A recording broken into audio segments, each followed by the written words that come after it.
coach for the Nets. And that had many people wondering how a team with so many other issues at the moment was going to hire a coach currently suspended for the year by his current employers, the Boston Celtics. How did anyone think that introductory presser was going to go? As it turns out, it's not going to go. Jacque Vaughn, no longer the interim coach. He's got a deal through the 23-24 season. Here's Jacque pregame on being given the full-time gig by the Nets. I guess I was the the write-in candidate in the minds of elections right now, but I'm okay with that. I said to my wife, I might have not been her first choice, and we've been together 20 years, so you know it could all work out. So off we go. Right on. Make it count. Vaughn now knows he can get comfortable in that seat. First quarter, all Kevin Durant. Dishes to Royce O'Neal. Dishes to Edmund Sumner. And then Durant gets the friendly roll there. He scored or assisted on 26 of the 38 net points in the first quarter, and they lead the crosstown Knicks by 16. Durant, you can take those two with you, picking right up where he left off. Under a minute to go in the half, Nets up 22. Ben Simmons pokes it away from Julius Randle. Woo, woo, woo! Joe Harris knocked down 3. 9 assists in the first half for Durant, ties a career high for the most assists in any half. Nets cruising. Durant hits Nick Claxton. Claxton, 3 the hard way. And Durant would finish his 5th triple-double with the Nets, which is tied for the 3rd most in franchise history. Durant off the miss from 3. Simmons there with the putback slam. Nets continue to lead by 20-plus. Then Seth Curry, Simmons, right back to you. You're all alone, and you're a great shooter. Yes, I am.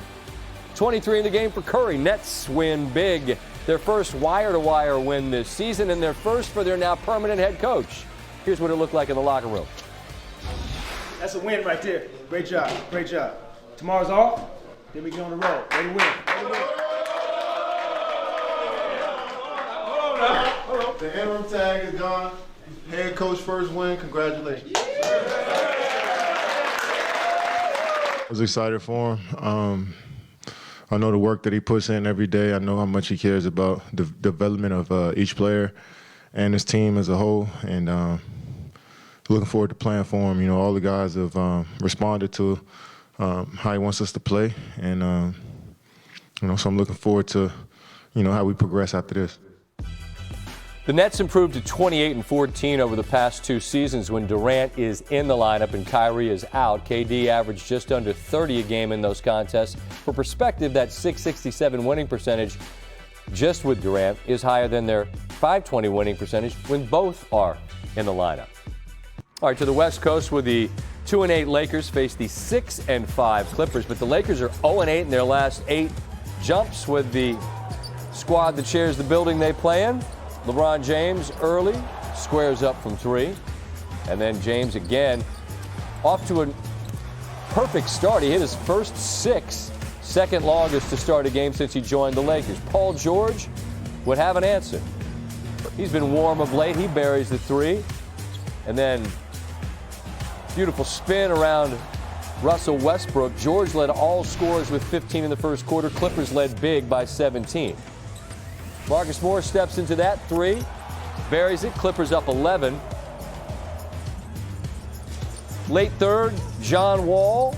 Beautiful pass to a cutting George, and the lead is a dozen. Midway through the 4th, as if the Lakers don't have enough issues, James posting up George, fouled on the play.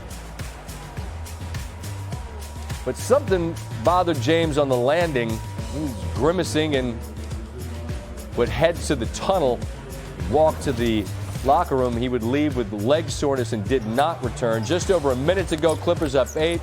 Norman Powell with the flush. Pretty damn cool! Wow! Paul George with Malika Andrews. PG, it seems like every time the Lakers made a run in this game, you all were able to find an answer. How did you find that resolve over and over? We just kept coming. You know, we just kept attacking. We stayed in that attack mindset. I thought both units did a great job. You know, they got mismatch problems that I thought we did a great job of covering for one another. And, you know, we just made shots. We kept applying pressure. You have now scored 25-plus points per game in your last 6 straight games. What have you found that's working in this stretch? I just stayed in the attack, you know, just constant pressure. That's all I want to do is just put constant pressure on. I'm in a good groove. Nothing more to say than, you know, I just believe in my work. I've done a ton of work this summer leading into this. I feel great. My body is at a whole nother level right now, and it's really just propelling me through these games. We look forward to when that's the Bucks. They're 9-1. They're the best in the East. The other, the best in the West, the Utah Jazz. Also the highest scoring team in the NBA. Jazz taking on Atlanta, who's the only team to beat Milwaukee this year. The Hawks are good. They're 7-3. But this Utah team is nice. Good ball movement. Lowry Markkanen in your eye hole. Jazz early building a lead. Next possession. Markkanen again. This guy's been a double-digit scorer since he came out of the U of A. But this year it's a little different. Tim Legler going to share with us in what ways. 21 in the first half. Jazz up. Well, here comes Atlanta. Trae Young ties the game from deep, 68 all. Now, Trae, float game. Up. Point. Off the back rim, friendly bounce. Hawks build a lead.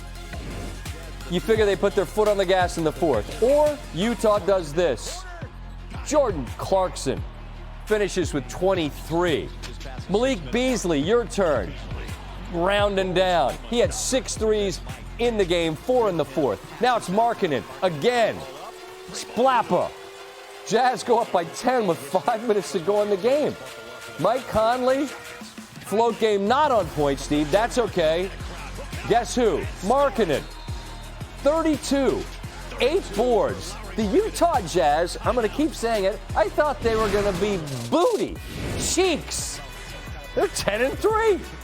9-1 Bucks, resting many of their stars in this one. Lou Dort, I wish I was as confident at anything as Lou Dort is at everything. Meanwhile, Javon Carter, who had a big ball game, had a chance to win it late, but the game goes to overtime. This one's cut tight, Steve. I better get my highlight game together. Bobby Portis Jr., the layup from Brook Lopez. After a Thunder timeout, Shai Gilgeous-Alexander. Step back.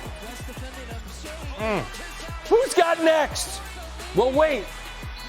It's not who's got next because there's time on the clock.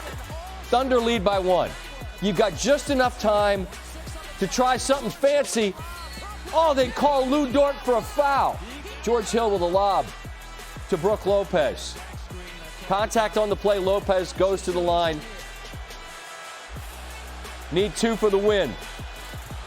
Oh, someone's probably screaming ball don't lie. Can he make the second? Oh, he rattles it home. Game goes to overtime. So no Giannis, no Drew. Bucks still force OT. It's a tie game. Carter, love to see this. 36 points and 12 assists. 36 points, 12 assists, both career highs. And then Portis Jr., he rattles it home. And the Bucks go on to win this one by 4.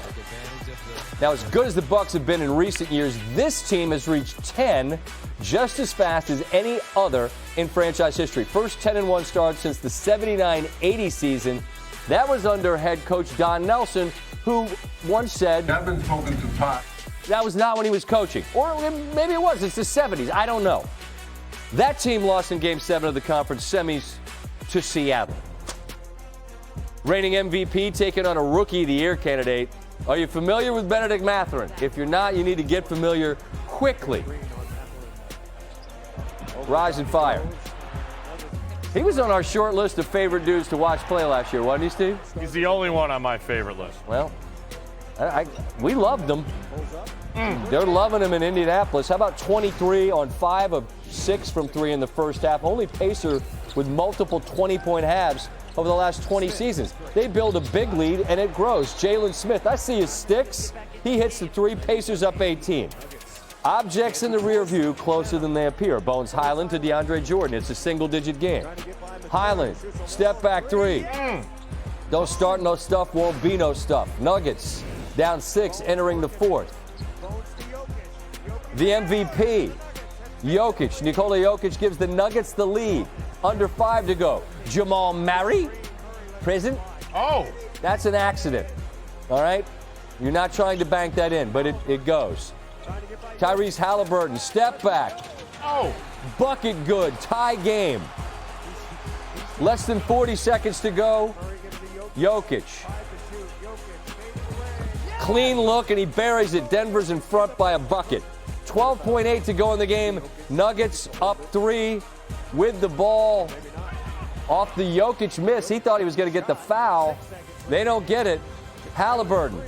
Miles Turner was in rhythm but had to wait as Jokic challenged. Denver by 3. Murray never doubted the comeback. Most improbable win you've been around in a long time? Why? I mean, you're down 18, and it looked like you guys had an opportunity to give up, but you did not. We were down in the second and third quarter. It's fine. Okay, there you go. On the losing side, that's the fourth 25-point game for Mathurin this season, tied with Paolo Banchero for the most among all rookies. And unlike Banchero, who didn't play on Wednesday, all 4 of Mathurin's have come off the bench. Those 2 are the only rookies with a 25-point game this season. Mathurin's going for 30 in 2 of those. The day Steve Nash and Brooklyn ended their time together, reports had Ime Udoka as the target to be the next head coach for the Nets.